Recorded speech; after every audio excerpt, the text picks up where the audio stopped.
Hello, darling. So, almost closing a sale is not fun. It is not fun when you are on a sales call with someone that you think is an ideal client, and then they end up throwing you endless objections, and you feel like crap. You feel defeated. You feel demoralized. Today, I want to really help shift the way that you see objection handling because a lot of people in our industry have it completely wrong. Today, we're going to talk about how to understand objections, how to decode the fears that are underlying the majority of objections, okay?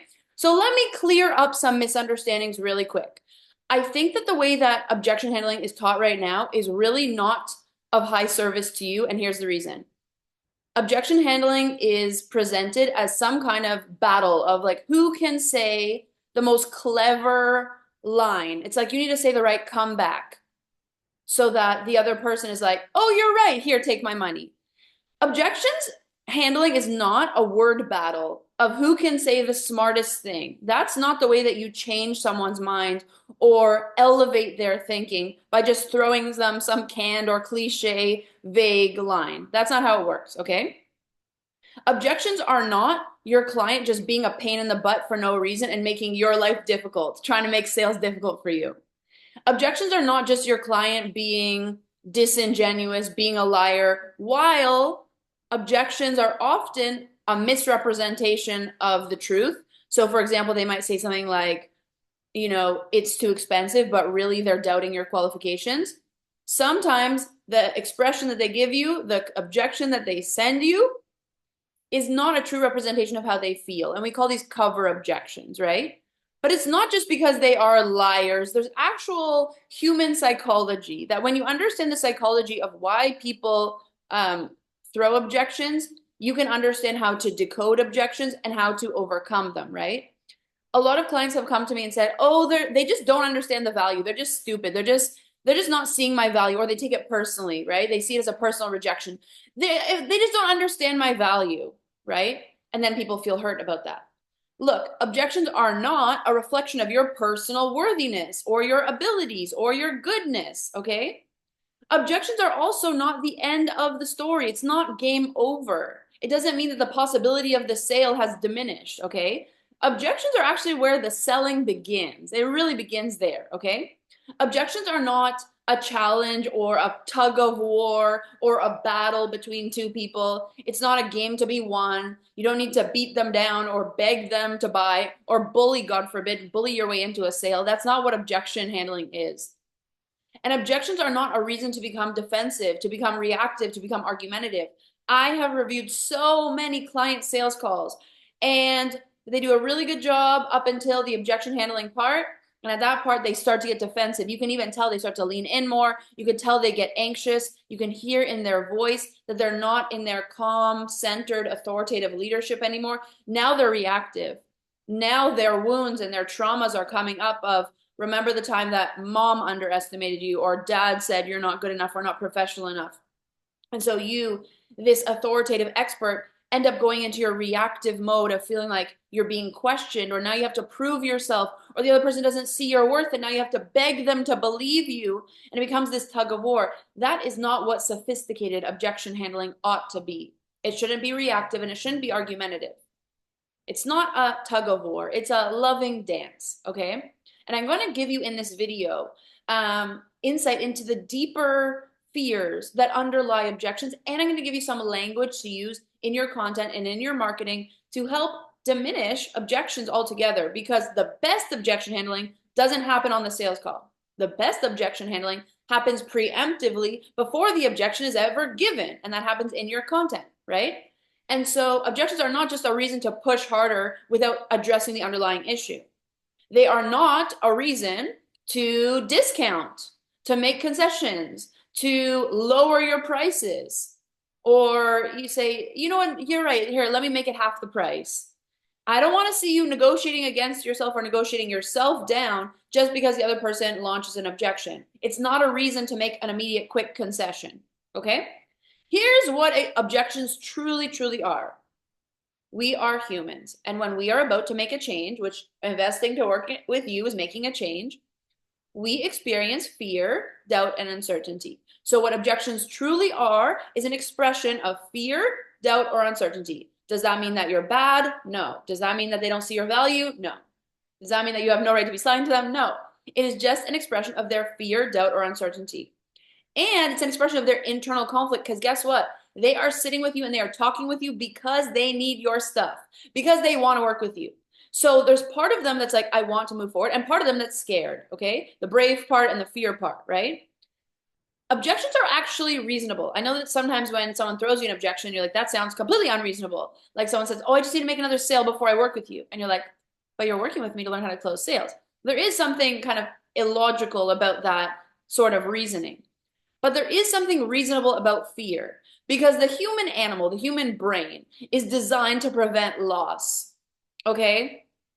And so fear is it is a survival mechanism. And so it is an opportunity when someone gives you objections, it's an opportunity for you to demonstrate your leadership, to not be thrown off balance and freak out and get scared and think, oh no, this deal is over. It's an opportunity for you to step up in your leadership and in your authority and in your love for that person because really you are not fighting for yourself. You are advocating on their behalf. You truly believe that your solution is of high service to them. And if you don't, then you need to work on your offer and you need to work on your conviction. You need to work on your belief in yourself and all of that. But you are selling this thing because you believe that this will transform them and that this is of their highest interest to access your solution. And so you can ground into the knowing as opposed to, this is an embodiment practice as well, as opposed to kind of leaning forward and feeling this thing like I might lose something, to actually sit back, to know that if they're smart, if they're acting in their best interest, they will go ahead, and to know that they would be very, very, very, very, very lucky to be able to buy from you. Okay? And so objections, what they really are, is a symptom of a greater problem that's happening in your marketing.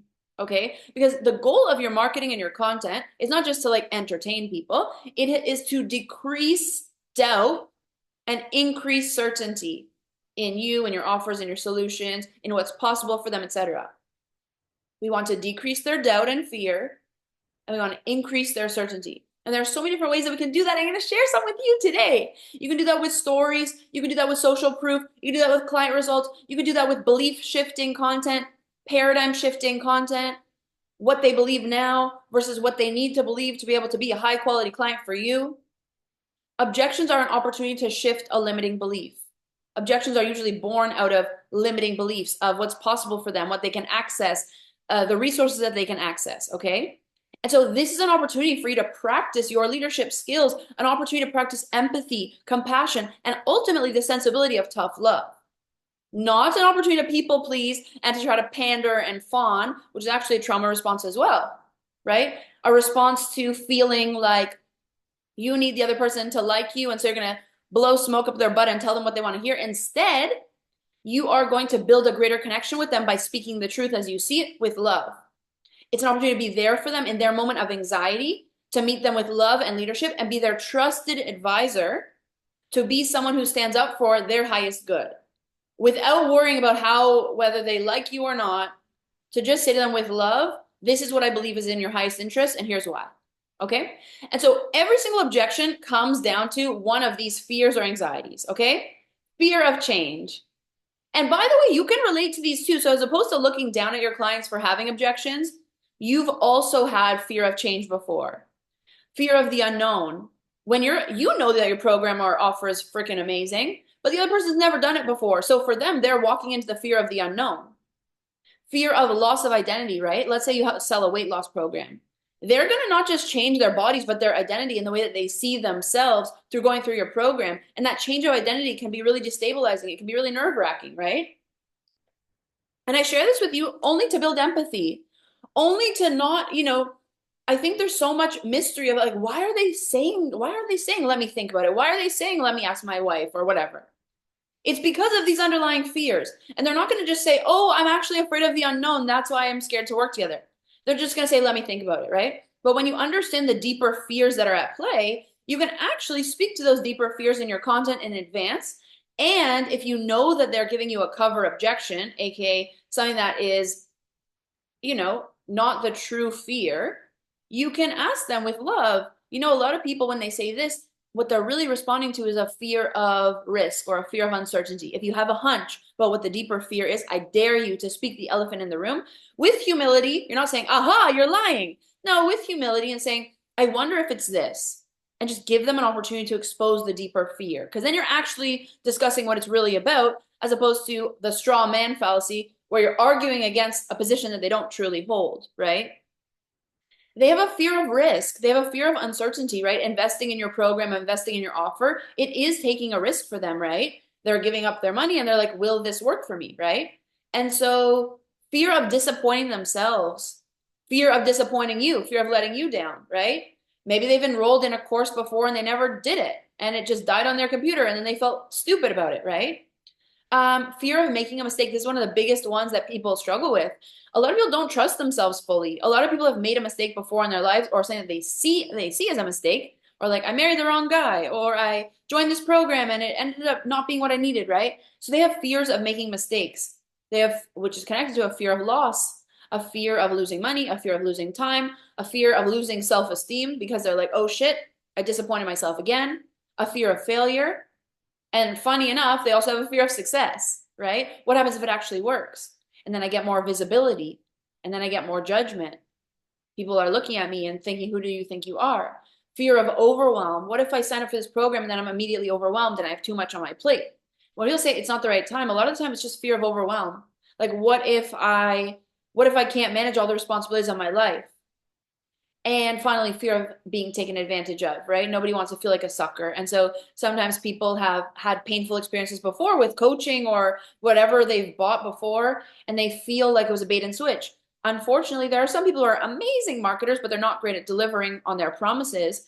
And that affects people's willingness to trust, right? So all of these fears, while you might think, why would you worry about that? Of course I'm trustworthy. Of course. They are new, they might be new to your world, right? They might be cold and not as, not as familiar with your world and your paradigms and your teaching and things like that. Or they might have been in your world for a long time, but they still have these underlying fears and anxieties about will they succeed and will it work for them and all of that, right? So this is just to build some compassion and some empathy. There are ways to address this. There are ways to address this. Belief shifting stories, right? About yourself and your clients, right?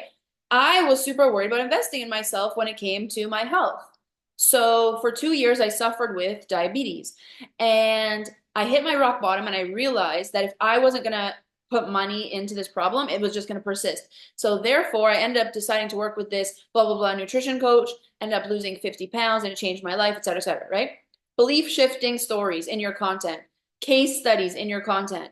I spent the last, I don't know, 3 to 6 months really going, because I've worked with clients for over 13 years, but I was always just like really hands-on and doing the work. I didn't always take the time to take all of the case studies and all the stories and all the testimonials and consolidate them and put them all together. So I've literally spent the last 3 to 6 months bringing all these case studies together, checking in with past clients about their results and gathering the proof, And so this is so freaking helpful because as opposed to just saying, believe me, believe me, believe me, you are demonstrating why you are trustworthy because the numbers don't lie. Or you're really illustrating, right? For me, one chart that I made was a client results chart, the biggest deal that they had made before working with me and the biggest deal they had made after. And then I calculated the percentage increase and maybe their biggest deal was $300 before working with me. And after they closed their first $10,000 deal and the percentage increase was, let's say, 7,000% increase. The numbers show you the transformation. And so I'm able to demonstrate to my people, hey, this stuff works, right? You might just take it for granted. Of course, my stuff works, but you know yourself.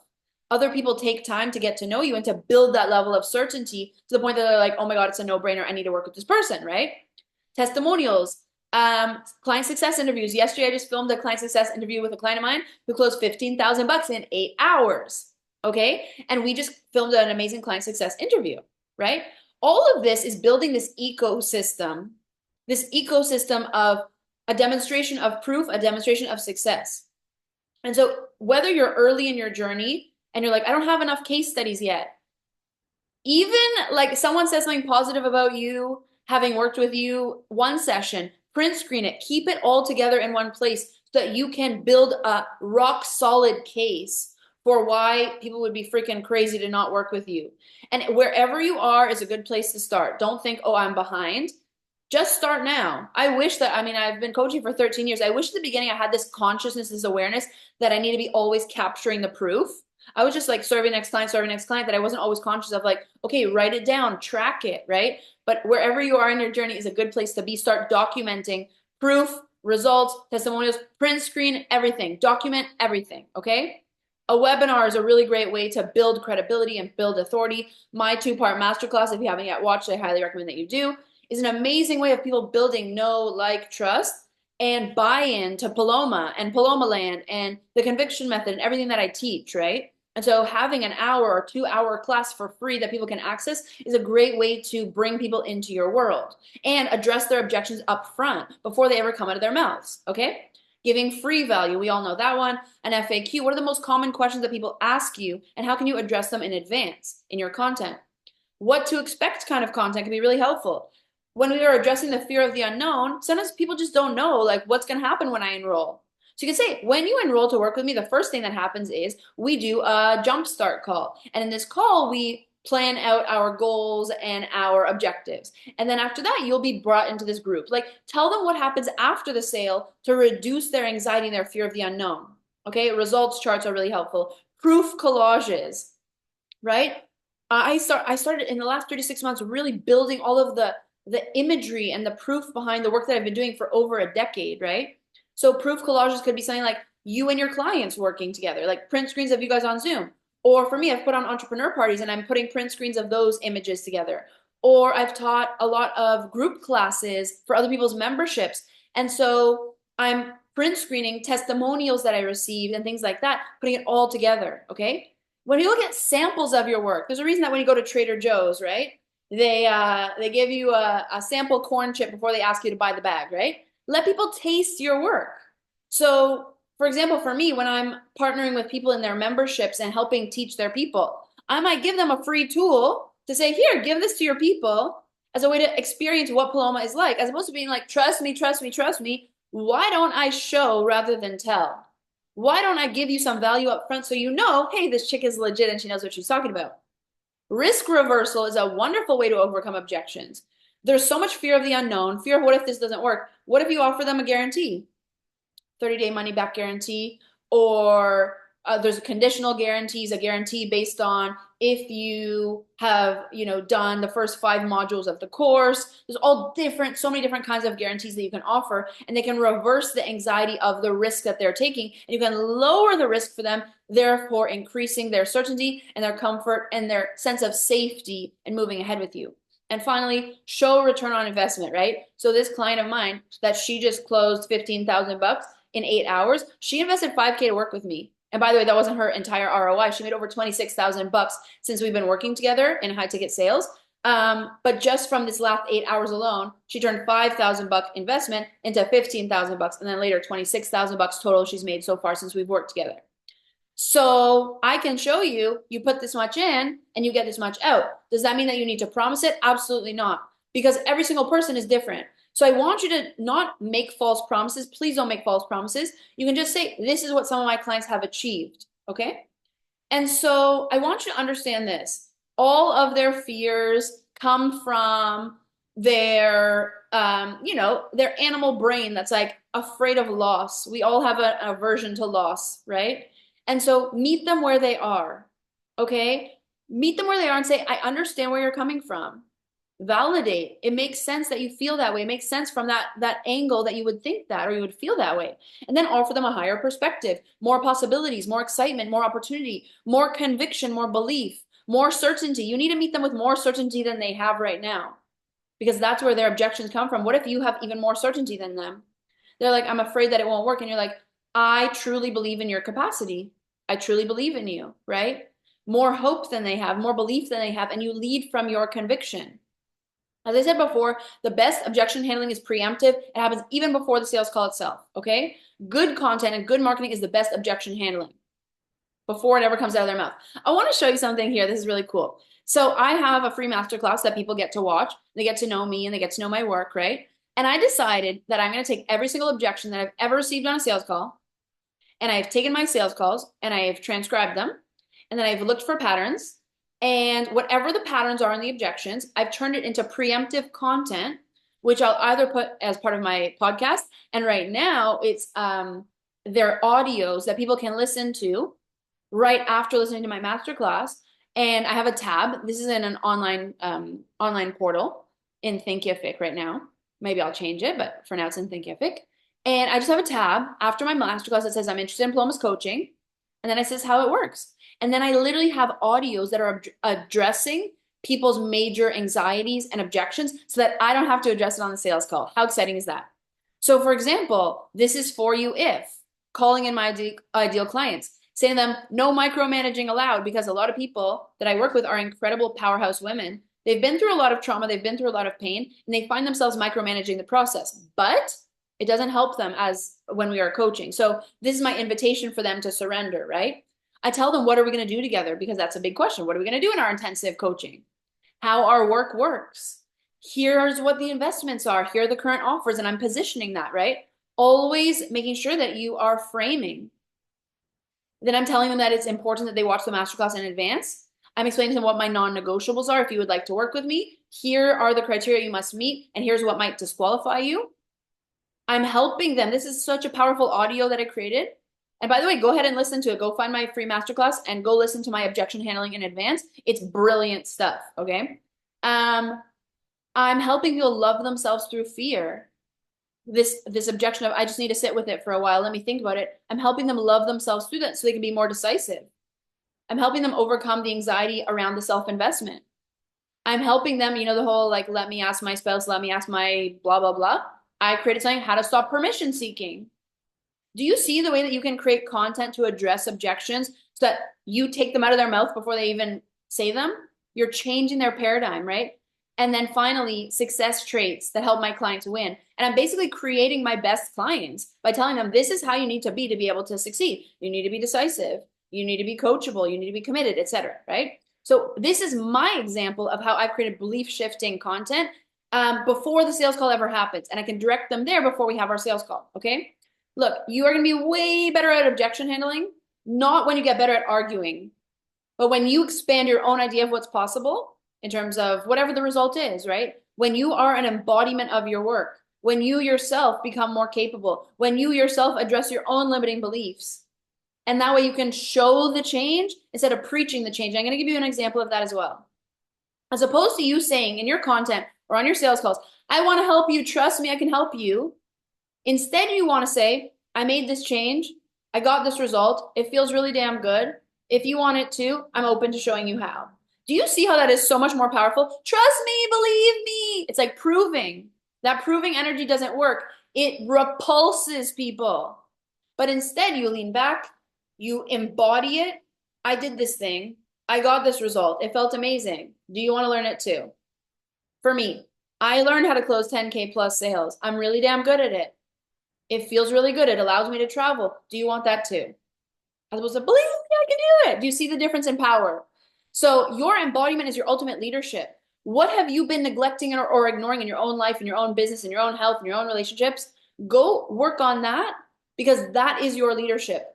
Okay, and I'll give you a perfect example of this. So a couple of years ago, I lost over 90 pounds. You can see here, Paloma before and Paloma after. I didn't have a lot of full body photos before because I didn't really want to be photographed so much before. But you can see in my face, I lost over 90 pounds, okay? And so when I went through this journey, I did it for me. I did it because I wanted to help myself. I led myself through this process. And then people were just like, what did you do? How did you do this? So amazing. I didn't. And by the way, I'm not a weight loss coach, whatever. You guys know I teach high ticket sales. I teach confidence. That's what I sell. But people were asking me, how did you do it? How did you do it? How did you do it? I wasn't saying, hey, let me teach you how to lose weight. I was an embodiment of the after. And so people came to me wanting what I had. And so how can you be more of an embodiment of the thing that you teach, okay? So you will build trust and therefore decrease objections when you help people. When you don't have to say, I can help you when you've already helped them before. So how can you give them a taste of your help? When they've seen that your work works, aka client successes, when you're consistently showing up, when you're there, when you share examples of yourself overcoming similar challenges, showing empathy, I get it, I understand what you've been through. When you share your story and you show who you truly are, not just that generic content that's like, you know, here are 3 tips to do blah, blah. Show who you are, show your story, show your A to B, show your transformation. Share your values. People choose who they want to work with, not just by who knows their stuff, but by who shares their values. So for me, I value women being free. I value self-love.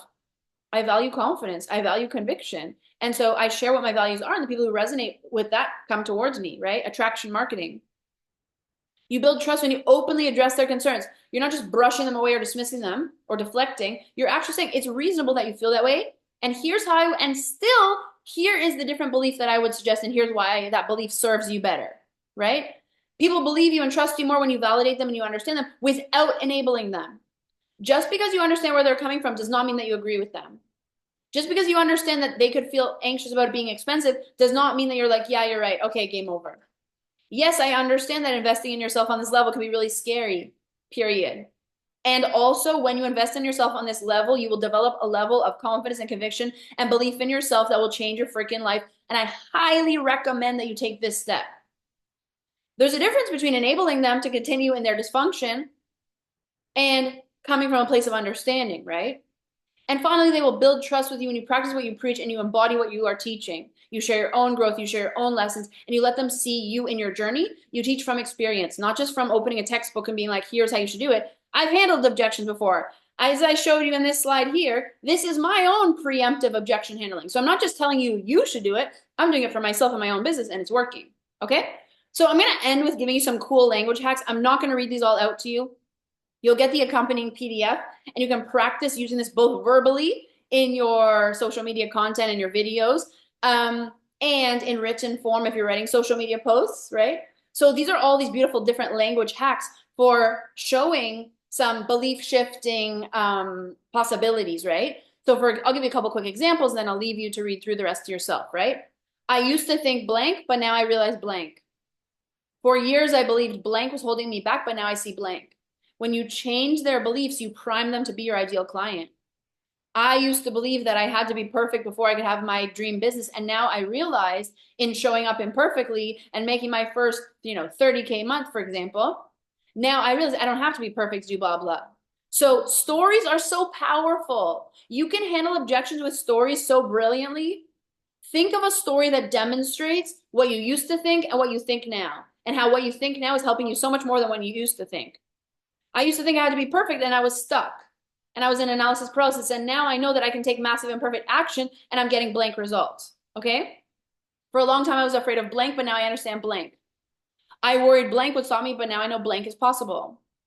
And then you can always say, let me tell you a story. Let me share a secret with you. Let me tell you about an old version of me. Right. You can also do client stories. My client came to me thinking this, but they ended up doing this and they got this awesome result, right? She was hesitant to do blank, but she took the leap and now she has blank. She was hesitant to invest in herself. Now she's doubled her income in 3 months, right? In my container, this client experienced this result, okay? Here's some common questions people ask me about blank, and then do a little FAQ. Thanks to our blah, blah, blah method, blank person was able to get blank result within a blank period of time.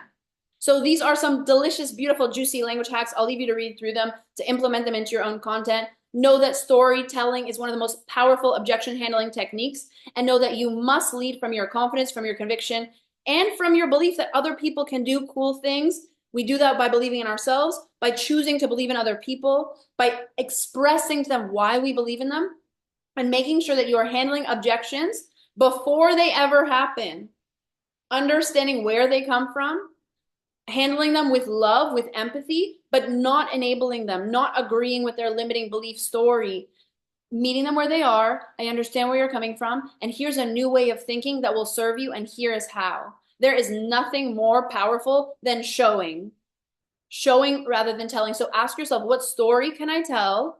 What image can I show to illustrate my point?